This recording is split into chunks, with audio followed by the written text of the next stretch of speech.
Bonjour, je suis Diane Akoa et ici sur ma chaîne, nous parlons exclusivement du client, du service client. Le client ici qui est la base, qui est le fondement même de toute activité commerciale, de toute activité économique, des business, de l'entrepreneuriat.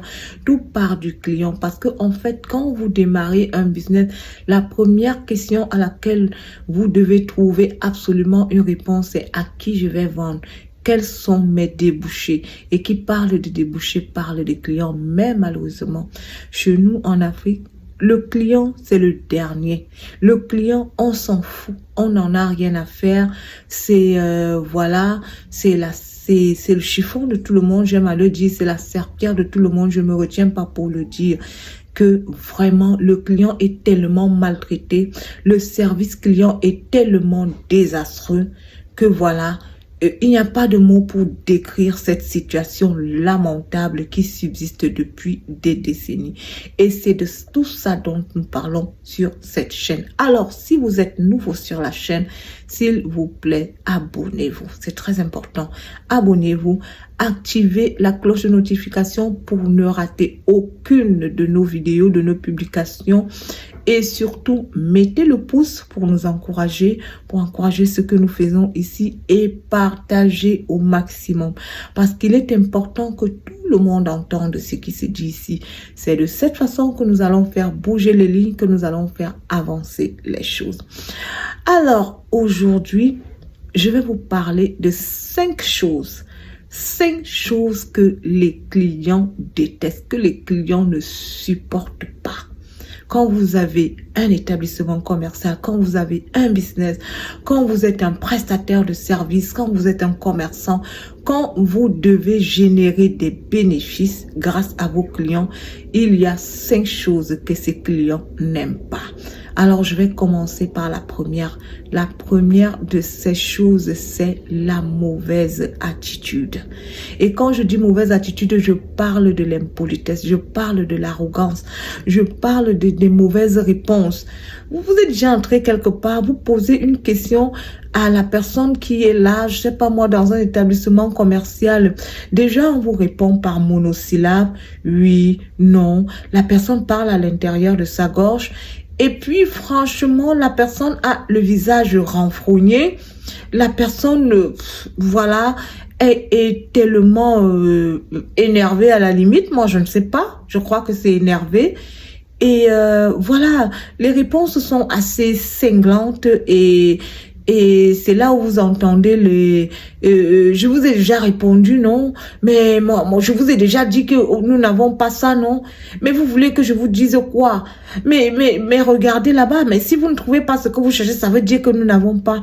C'est une mauvaise attitude. Les clients ne supportent pas ça. Les clients ne supportent pas la désinvolture dans le service. Parfois, vous demandez à quelqu'un, est-ce que je peux essayer telle chose? C'est à peine s'il ne vous jette pas ça sur le visage. Non, les attitudes sont tout simplement exécrables. Et le manque d'amabilité et de chaleur dans les échanges avec les clients.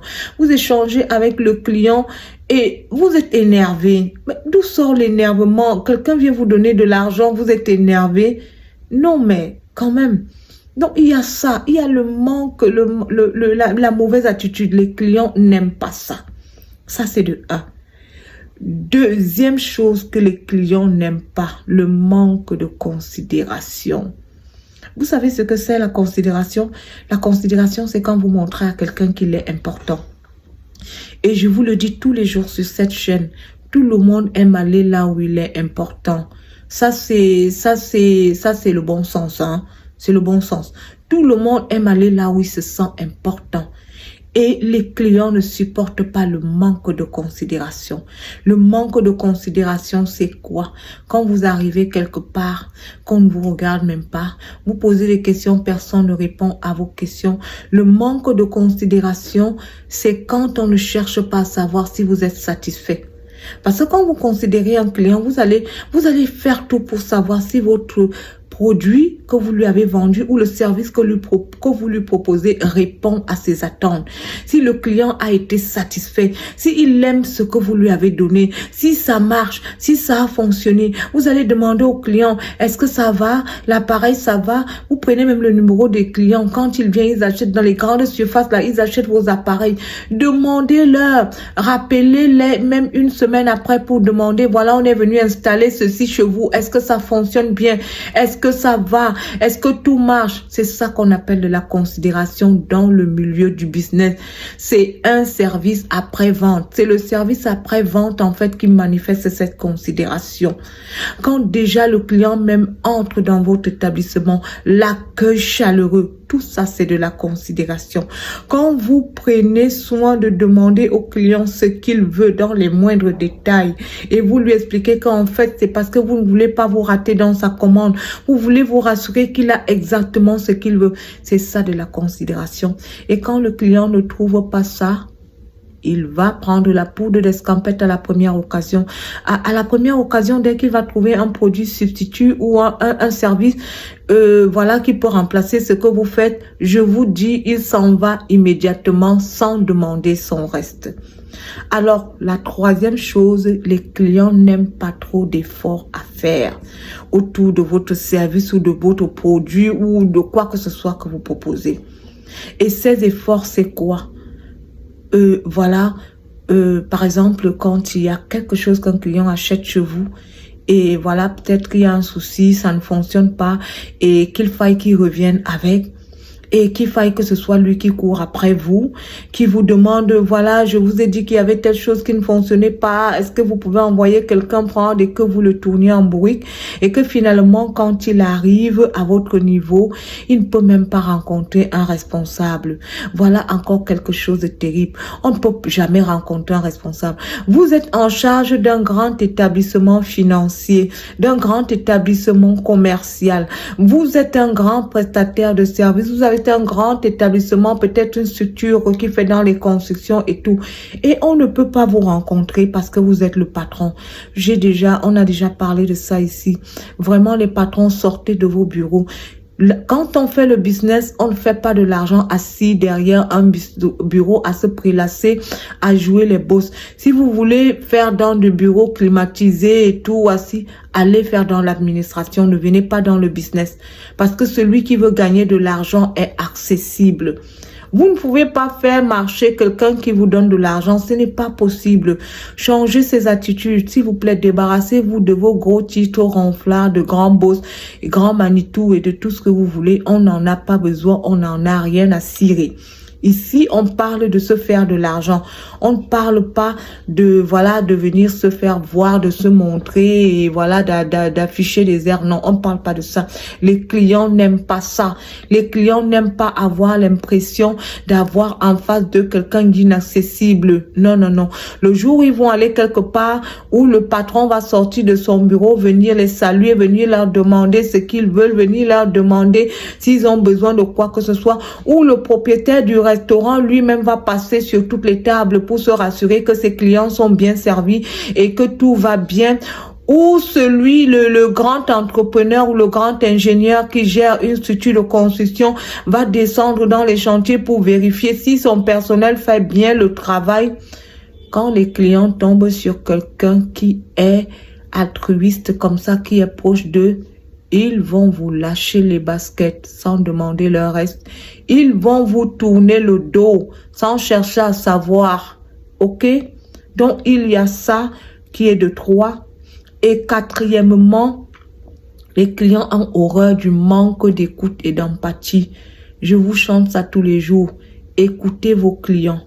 Parlez à vos clients, échangez avec vos clients, cherchez à savoir si le produit ou le service leur plaît, s'il répond à leurs attentes.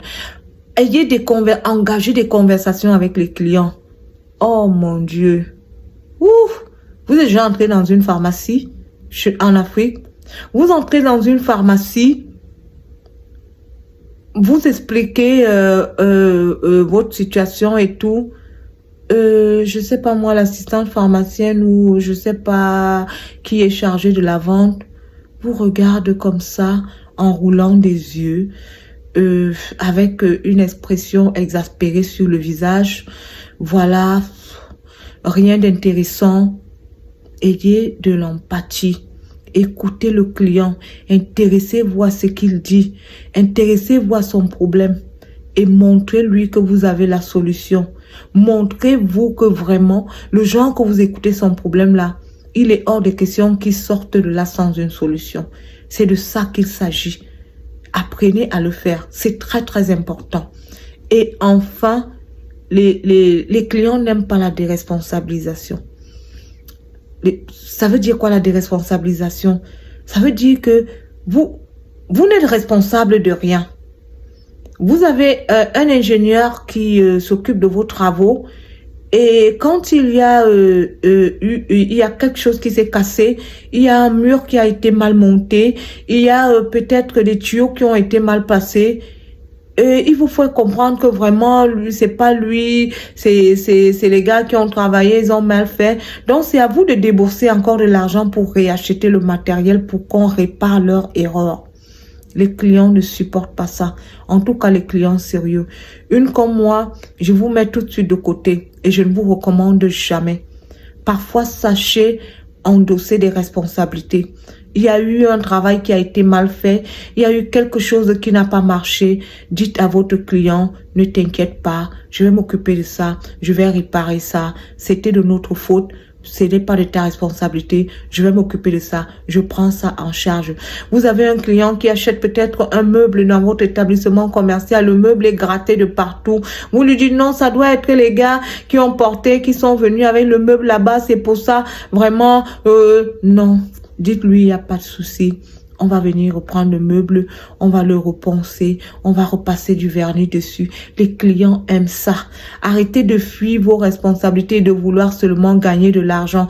Il y a aussi un côté où vous devez quand même parfois perdre un peu, juste pour garder vos clients, juste pour garder cette bonne image, juste pour ce que j'ai appelé la revue client. Ok, sacrifiez-vous un peu. Les clients aiment ça.